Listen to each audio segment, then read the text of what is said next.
Hello fighters and welcome back to the channel. तो हम अभी एम लक्ष्मीकांत के 6th एडिशन का 6th चैप्टर जो है डिस्कस करने वाले हैं, जो कि है सिटीजनशिप। तो इसकी पहली हेडिंग है मीनिंग एंड सिग्निफिकेंस। जैसे कि किसी बाकी अदर मॉडर्न स्टेट के जैसे ही इंडिया के भी दो काइंड के पीपल हैं, दो तरह के लोग हैं, एक सिटीजन्स, दूसरा एलियंस। जो सिटीजन्स हैं एक तरह के फुल मेंबर हैं इंडियन स्टेट के, और उनके पास कुछ तरह की पावर्स भी हैं। वहीं जो सिटीजन्स हैं वो हर तरह के सिविल और पॉलिटिकल राइट्स को एंजॉय करते हैं। वहीं जो एलियंस हैं वो भी एक तरह से देखा जाए जो तो सिटीजन्स तो होते हैं लेकिन किसी अदर स्टेट के होते हैं, और इसीलिए वो हर तरह की सिविल और पॉलिटिकल राइट्स को एंजॉय नहीं कर पाते हैं। अब यहाँ पे जो एलियंस हैं उनको भी दो कैटेगरी में डिवाइड किया गया है। एक तो हैं फ्रेंडली एलियंस और दूसरे हैं एनिमी एलियंस। फ्रेंडली एलियंस जो हैं वो होते हैं या फिर उन कंट्री के होते हैं जिनसे हमारे अच्छे रिलेशन हैं इंडिया के, और एनिमी एलियंस वो होते हैं या फिर दूसरी कंट्री के वो लोग होते हैं जिनसे हमारा किसी तरह का कोई कन्फ्लिक्ट चल रहा होता है। इसलिए वो क्या होते हैं, थोड़े लेसर राइट एंजॉय करते हैं फ्रेंडली एलियन से कंपेरेबल। वहीं अगर एग्जांपल दिया हुआ है क्या, वो एक तरह से प्रोटेक्शन अगेंस्ट अरेस्ट और डिटेंशन जो कि आर्टिकल 22 है वो एंजॉय नहीं कर पाते हैं। जो कॉन्स्टिट्यूशन है उसने क्या किया, कुछ फॉलोइंग राइट्स हैं और प्रिविलेजेस हैं जो कि दी गई हैं सिटीजन्स ऑफ इंडिया को, चाहे फिर वो एलियन हो या फिर वो इंडियन ही हो, हमारा इंडियन सिटीजन से क्यों ना हो। तो पहला पॉइंट कहा गया है राइट अगेंस्ट डिस्क्रिमिनेशन, मतलब कि अगर किसी का भी डिस्क्रिमिनेशन हो रहा है किसके तहत, on ground of religion, race, sex, caste या फिर प्लेस ऑफ बर्थ, आर्टिकल 15। और राइट टू इक्वल अपॉर्चुनिटी कहा गया है इन मैटर ऑफ पब्लिक एम्प्लॉयमेंट। तो इन सब चीज़ों में मतलब ये जो हम पॉइंट अभी डिस्कस कर रहे हैं, इन सब में जो भी एलियंस हैं उनको इन सब चीज़ों से दूर रखा गया है, आर्टिकल 16। वहीं आर्टिकल 19 जो है वो बोलता है कि freedom of speech and expression, assembly, association, movement, residence and profession, article 29 and 30 cultural and educational right. Next point है right to vote in election to the Lok Sabha and state as legislative assembly. Next point right to contest for the membership of parliament and the state legislature. Next point बताता है eligibility to hold certain public office, मतलब public office को hold करने की eligibility होती है, मतलब जैसे कि क्या, वो प्रेसिडेंट ऑफ इंडिया बन सकता है, वाइस प्रेसिडेंट ऑफ इंडिया बन सकता है, जज बन सकता है सुप्रीम कोर्ट का, हाई कोर्ट का, गवर्नर बन सकता है किसी स्टेट का, अटॉर्नी जनरल ऑफ इंडिया बन सकता है, एडवोकेट जनरल ऑफ स्टेट बन सकता है। इन सब राइट्स के साथ साथ ही जो सिटीजन्स है उसके पास कुछ अपनी ड्यूटीज़ भी होती हैं इंडियन स्टेट के तहत, जैसे कि क्या, उसको टैक्स पे करने होते हैं, नेशनल फ्लैग की और नेशनल एंथम की रेस्पेक्ट करनी होती है, कंट्री को जो बचाना होता है किसी भी चीज़ से, मतलब कोई भी अगर ऐसी चीज़ें आ रही हैं जो कंट्री को अलग कर रही होती हैं उनसे बचाना होता है। बाकी भी बहुत सी चीज़ें हैं। वहीं अगर इंडिया में देखा जाए तो जो सिटीज़न होता है वो बाय बर्थ भी हो सकता है और बाय नेचुरलाइज्ड सिटीजन भी हो सकता है। अब ये नेचुरलाइज सिटीजन क्या होता है इसके बारे में अभी हम आगे बात करेंगे, ठीक है जी। वहीं अगर यूएसए में बात करें तो वहाँ पे जो सिटीजन है वो केवल बाय बर्थ ही हो सकता है, नेचुरलाइज सिटीजन जो है वहाँ पे एलिजिबल नहीं है for the office of president. But हमारे यहाँ ऐसा नहीं है, अगर आप नेचुरलाइज सिटीजन हो या फिर बाय बर्थ सिटीजन हो, आप प्रेसिडेंट के इलेक्शन में पार्ट ले सकते हो। नेक्स्ट बात करते हैं कॉन्स्टिट्यूशनल प्रोविजंस के बारे में। क्या कॉन्स्टिट्यूशनल प्रोविज़न है, जो कॉन्स्टिट्यूशन है वो डील करता है सिटीजनशिप से आर्टिकल 5 से लेके 11 तक को भी अंडर पार्ट 2। हालांकि जो ये है, ये जो पूरा कॉन्स्टिट्यूशन प्रोविज़न है इसने कोई भी परमानेंट या फिर किसी भी तरह का एलोबरेट प्रोविज़न नहीं बताया इसके रिगार्डिंग। ये केवल आइडेंटिफाई करता है पर्सन जो कि सिटीजन ऑफ इंडिया है कि क्या क्या चीज़ें उसकी कमेंसमेंट में, मतलब कि ऑन जनवरी 26, 1950 के तहत। एक तरह से ये जो भी प्रॉब्लम्स आती हैं एक्विजिशन या फिर लॉस ऑफ सिटीजनशिप का, इन सब से डील नहीं करता है। ये एम्पावर करता है पार्लियामेंट को कि वो इनैक्ट कर सके कोई लॉ जिससे कि क्या हो, प्रोवाइड हो सके कुछ ऐसे मैटर या फिर किसी भी मैटर में जो कि रिलेटेड हो सिटीजनशिप से। अकॉर्डिंगली जो पार्लियामेंट है उसने इनैक्ट किया था सिटीजनशिप एक्ट 1955, जो कि अमेंड होता है टाइम टू टाइम।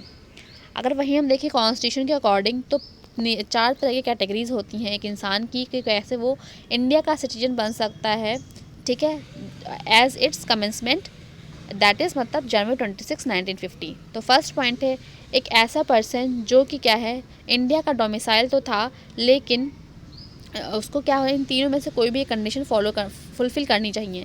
पहला, या तो वो इंडिया में ही बॉर्न हुआ हो, या तो उसके मतलब दोनों में से कोई एक पेरेंट जो हैं वो इंडिया में बॉर्न हुए हों, या फिर वो क्या हो, वो ऑर्डिनरी रेसिडेंट हो हमारे इंडिया में पिछले 5 सालों से, वो भी before commencement of the constitution, तब वो इंडिया का सिटीजन बन सकता है। सेकेंड पॉइंट कहा गया है कि ऐसा पर्सन जो इंडिया से पाकिस्तान में तो गया था लेकिन वापस से पाकिस्तान से इंडिया में आ गया है, तो वो सिटीजन बन सकता है हमारे इंडिया का, लेकिन कंडीशन ये है कि उसके पेरेंट्स जो हैं वो इंडिया में बॉर्न होने चाहिए, या फिर उसके कोई भी ग्रैंड पेरेंट्स जो है वो इंडिया में अनडिवाइडेड इंडिया में बॉर्न होने चाहिए। और साथ ही साथ उसे 2 कंडीशन और फुलफ़िल करनी चाहिए।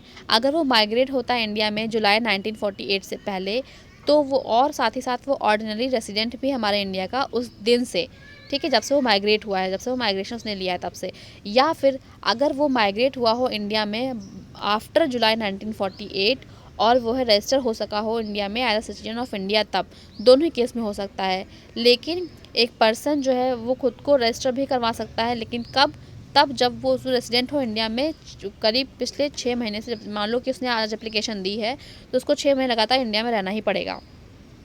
नेक्स्ट पॉइंट कहा गया है, एक पर्सन जो कि पाकिस्तान से माइग्रेट होकर इंडिया में आया है मार्च 1 1947 के बाद, लेकिन वापस से वो इंडिया में आ चुका है और रीसेटलमेंट हो चुका है, तो वो भी इंडिया का सिटीजनशिप बन सकता है। और इसके लिए उसे इंडिया में 6 महीने तक रहना पड़ेगा। जब वो अपनी सिटीजन के लिए रजिस्टर करेगा तो उसको 6 महीने तक लगातार रहना पड़ेगा इंडिया में।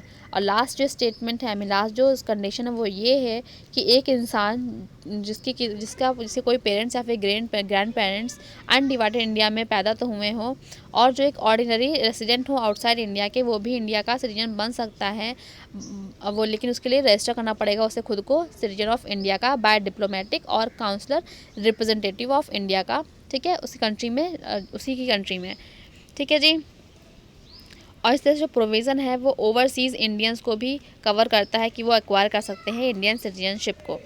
अब इन सब चीज़ों को अगर हम सम अप करें तो एक तरह से जो सिटीजनशिप है वो आपको मिल सकती है 4 तरह से। कैसे कैसे? जो डोमिसाइल हो इंडिया का, जो माइग्रेट हो के आए हो पाकिस्तान से, या फिर जो माइग्रेट तो हुआ हो पाकिस्तान को लेकिन वापस से आ गया हो इंडिया में, पर्सन जो कि इंडियन ओरिजिन है लेकिन आउटसाइड रह रहा है इंडिया के। इस तरह से बाकी भी कुछ कॉन्स्टिट्यूशन प्रोविजंस हैं सिटीजनशिप के रिगार्डिंग रिस्पेक्ट में, जो कि इस तरह से हैं। पहला, कोई भी पर्सन इंडिया का सिटीजन बन सकता है या फिर डीम कर सकता है सिटीजन ऑफ इंडिया अगर वो वॉलंटरी एक्वायर करना चाहे, एक्वायर करता है किसी और कंट्री के सिटीजनशिप को, तो उसकी जो है सिटीजनशिप मान्य नहीं होगी इंडिया की। वहीं जो हर एक पर्सन है उसको जो है सिटीजन ऑफ इंडिया रहने के लिए उसको अपने सिटीजनशिप को कंटिन्यू करना ही पड़ेगा। और इससे जो भी प्रोविजंस हैं, जो भी आ रहे हैं पार्लियामेंट के द्वारा लॉज बना के आ रहे हैं, उनको भी फुलफ़िल करना पड़ेगा। थर्ड स्टेटमेंट कही गई है, पार्लियामेंट को पावर है कि वो कोई भी ऐसा प्रोविज़न बना सकती है कि जिससे कि एक्विजिशन या फिर टर्मिनेशन हो सके सिटीजनशिप का, या फिर किसी भी अदर मैटर में जो कि रिलेटेड हो सिटीजनशिप से, ठीक है जी। नेक्स्ट है सिटीजनशिप एक्ट 1955। जो ये सिटीजनशिप एक्ट 1955 है, ये प्रोवाइड करता है acquisition and loss of citizenship after the commencement of the constitution. Originally जो सिटीजनशिप एक्ट था 1955 का, वो ये भी प्रोवाइड करता था कि कॉमनवेल्थ सिटीजनशिप भी ले सकते हो, लेकिन जो ये प्रोविज़न था ये रिपील कर दिया गया सिटीजनशिप अमेंडमेंट एक्ट 2003 के द्वारा। अब एक्विजिशन ऑफ सिटीजनशिप में कुछ पार्ट्स हैं वो भी देख लेते हैं। जो सिटीजनशिप एक्ट 1955 है, ये प्रिस्क्राइब करता है 5 तरह से आप एक्वायर कर सकते हो सिटीजनशिप, जैसे कि by birth, bye decent, bye registration, bye naturalisation और इनकॉर्पोरेशन ऑफ टेरिटरी। तो बाय बर्थ का बता दूं आपको, कोई ऐसा पर्सन जो इंडिया में पैदा हो जनवरी 26 1995 में, या और पहले पैदा हो जुलाई, मतलब इन दोनों के बीच में, मतलब 26 जनवरी 1950 से लेके 1 जुलाई 1987 तक के बीच में अगर पैदा हुआ है तो वो बाय बर्थ माना जाएगा। इरिस्पेक्टिव ऑफ उसके पेरेंट्स की क्या नेशनैलिटी है उसको ध्यान नहीं रखा जाएगा।